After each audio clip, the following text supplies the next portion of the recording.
Good morning, my dear students. Good morning, one and all. Welcome to the first lecture of the course. The topic name is Introduction of Logistics and Supply Chain Management. So, what is logistics and supply chain management? Logistics typically refers to activities that occur within the boundaries of a single organization, and supply chain refers to networks of companies that work together and coordinate their actions to deliver a product to market. Also, we know that the traditional logistics focuses its attention on activities such as procurement, distribution, maintenance, and inventory management. And you know that the supply chain management, the short code is SCM, acknowledges all of the traditional logistics and also includes activities such as marketing, new product development, finance, and customer services. According to Michael Hugos has been explained that. And the complexity of the supply chain varies with the size of the business and the intrinsic intricacy and quantity of items manufactured. But most of the supply chains have elements in common, such as following the customers, planning, purchasing, inventory, and production. We need to discuss about the one by one. So, what about the customers? Customers start the chain of events when they decide to purchase a product that has been offered for a sale by company. Actually, if the product has to be manufactured, the sales order will include a requirement that needs to be fulfilled by the production facility. And second one is planning. The planning department will create a production plan to produce the products to fulfill the customer's orders. To manufacture the products, the company will then have to purchase the raw materials needed. Third one is purchasing. The purchasing department receives a list of raw materials and services required by the production department to complete the customer's order. So it is also called the purchasing. And fourth one is inventory. The raw materials are received from the suppliers, checked for quality and accuracy, and moved into the warehouse. Final step will be the major one is like production, because based on the production plan, the raw materials are moved to the production area. This raw material are used to manufacture the finished products ordered by customer and then sent to the warehouse where they wait a shipping. So the next one is we need to discuss about the inbound logistics. A manager in charge of inbound logistics manages everything related to the incoming flow of resources that the company needs to produce its goods or services. So these type of activities will include managing supplier relationships, accessing raw materials, and negotiating materials pricing, and arranging quick delivery mode. And second one is outbound logistics. A manager working in outbound logistics will be focused on two issues, and the storage and transportation. He or she will use the warehousing techniques to keep the finished goods safe and accessible, since the product may need to be moved out to the customers at any moment, and proper organization is very crucial. So having as little product stored as possible can be advantageous, since stored products are not making money. So the outbound logistics manager often has to balance company cost savings with the consumer demand. The transportation function is by far the most complex part of outbound logistics. So what about the basic concepts of logistics and supply chain management? We need to discuss from the inventory planning. This is a major one. Organizations want to minimize the inventory levels due to its almost a linear relationship with the cost. Yet, if the demand is forecasted accurately, that would ideally to be on a no need for inventory, and the goods will move seamlessly from warehouses to customers. Because that would have been awesome, but it is deep into the ideal world zone. In the real world, the forecasted numbers can only take you so far. Some inventory has to be maintained to satiate any surges in demand. The cost of unhappy consumers who are not serviced is often huge and is immeasurable in most cases. And yet, overstocks lead to increase in working capital requirements and insurance cost and block resources, which could have been a productivity and some price sales.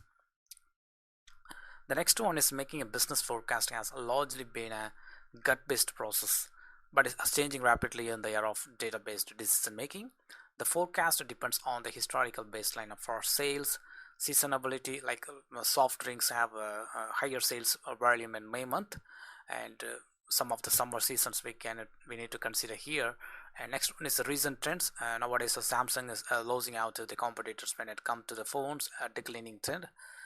Next one is business cycles. Economics go through expansion and contraction every few years. And next one is promotional offers.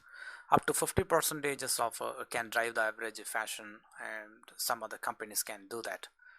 So we need to discuss about the transportation model. And the transportation, the kind of transportation employed by an organization is a strategic decision. It usually accounts for around one or the third of the total logistics cost, based on the required level of risk exposure, customer service profiles, geographic area covered, etc. We can say that because the truck shipments take more time for delivery compared to air transport, because the customers with relaxed turnaround times and is cheaper but necessitates maintenance of higher inventory levels. So the transportation serves the purpose of not just a product movement but storage as well, and not very intuitive. Or time spent for delivery means saved time for warehousing, and many times the cost to offload and reload shipments can be greater than the cost of letting the goods stay in the transportation vehicle itself. So do two basic thumb rules apply for transportation decision. Number one is a truckload. We can, the short code is a TL, and that type of shipments are better than a less than truckload, LTL. So that shipments as a storage space is a perishable commodity, like just like a commercial airline does not want to fly with the empty seats. So, and the cost per kilometer decreases as the distances increases, and to 5 kilometer shipments is usually more expensive than a single 1,000 kilometer shipment. This is an example we can say. So next one is the factors which determine the economics of transportation decision include but are not limited to, because the distance between the starting and destination point, and density, because the higher density products take up less space, and space constraints outweigh weight and constraints by a huge margin. And next one is a slow stability, because spherical packaging will lead to more empty spaces compared to cubical. And volume of the goods, we can say for some example. So the different modes of transport serve different strategic ends, like road and rail, air and water, etc. So next one is we need to discuss about the packaging. The end goals differs, because can either be done for end consumers for logical consideration, and the packaging will then depend on the end goal. Form factors play the lead role when packaging goods for the end consumers, because the while functions plays the lead role in packaging for logistical operations. So what about the warehousing? It is a back-end building for storing goods based on the needs of the organization. It can be in-house or outsourced. So what about the primary functions? The primary functions of the warehouse are product movement and storage activities, such as offloading of the goods coming from the suppliers, the intermediate packagings if required, and shipping to other destinations like retailer or end consumers, or handled in the warehouse, because similarly they can also serve as a storage house for handling peak consumer demand to avoid stock out of items, and acts as a buffer between the starting point, like usually manufacturing plant, and ending point. We can say that it, I think about a typical retail outlet.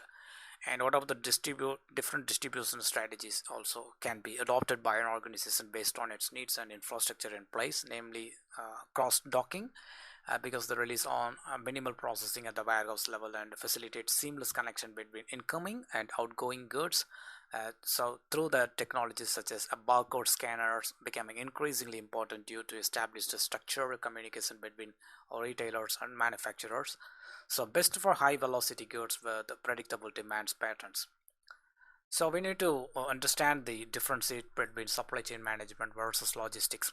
The why logistics is a very large, rather large part of the supply chain management. It is still only a part of an even larger picture. The key difference is that while logistics is concerned with supply chain processes in a vacuum, because the supply chain management takes a holistic and contextual approach. Think of it like this, because the logistics ask the customer wants, how do we get it to them, but the supply chain management asks, how can we improve our supply chain processes to provide more value to our customers and outperform our competition. So logistics are vital to your overall supply chain management efforts. After all, if your company literally isn't able to physically move your products from point A to point B, there's no way you will be able to succeed as a business. But supply chain management involves much more than physically delivering your products. It involves improving the intertwining and tangential aspects of manufacturing, storage, delivery, and fulfillment in a way that maximizes your organization's productivity and allows your business to truly soar. So, what are the functions of logistics within a supply chain management? If we systemized all areas of logistics that need to be developed for the rational management of production resources, and we can single out of the following functions has been started from the warehouse design and management. This role of logistics in supply chain management covers several tasks at once, from the design of storage facilities to the requirements for storage of products, and ending with the introduction of various automation solutions, for example for machinery intended for transporting goods within warehouses. Next one is the formation of packages. The packaging, tracking, and accounting, all of these tasks allow for end-to-end control of goods on the way to the customer or distributor. And next one is the transportation of products. This include work with the cargo carriers and the vehicles listed in the company's fleet, and planning their routes and calculating fuel cost, etc. Next one is working with customs. When an enterprise plans international delivery of goods, it is very important that during their transportations the goods fully comply with the customer requirements and contain all the necessary documentations. Next one is working with intermediaries, because the intermediaries in logistics are all third party and non-company sources that are directly involved in the implementation of supply chains.